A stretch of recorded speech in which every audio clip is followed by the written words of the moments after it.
แต่จะได้ต้องการเจ้าบ้านเจ้าสาวก็เราคงสามัคคีพ่อแสดงว่าเมื่อเขาแบ่งกันมาแต่มันก็คือต้องแบ่งกันเอาผู้สมบัติไป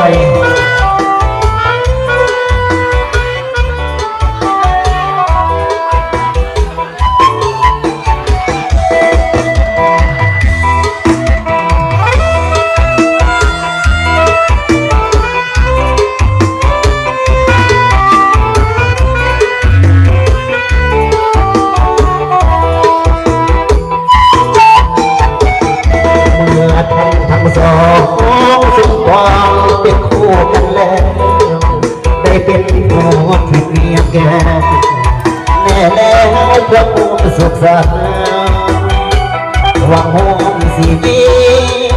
จิตใจวันที่อดเดียวกันต้องก็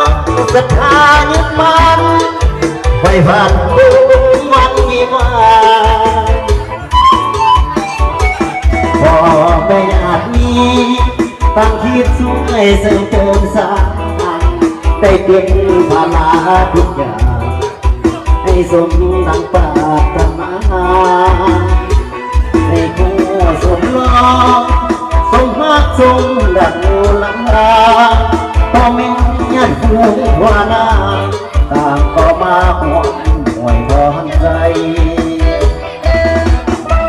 จงของหักให้ยืนยาวมาอย่าแปรผัน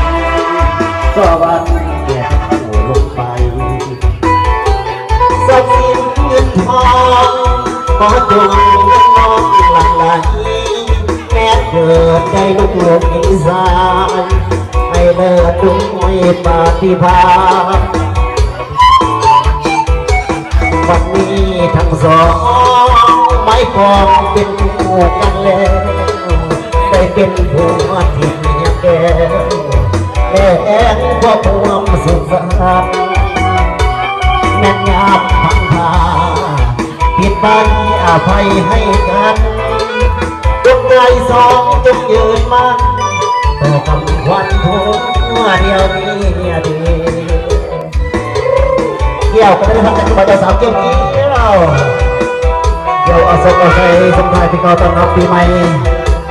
ให้เป็นคนหนึ่งไม่เดียวบางแก้วมีเสียบหัวยิบเมียเซลพอตำแก้วนี้เอาตักใส่ถ้วยเด้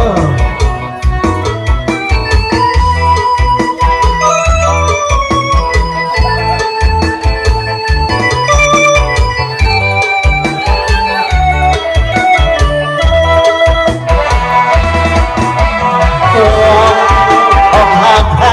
ยืนยาวมาอย่าแปรผันสวัสดิ์เก็บเข้าลงไป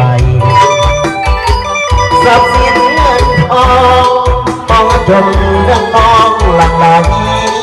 แม้เกิดไปลูกอินสายให้เลิศด้วยปฏิภาณวันนี้ทั้งสองไม่พอเป็นคู่กันแล้วได้เป็นผัวที่เมียแก่แน่แล้วเพราะความสุขสันต์แม่นยามพังพาผิดไปอภัยให้กันดวงใจสองจงยืนมันต่อคำควันผัวเดียวนี้เดียว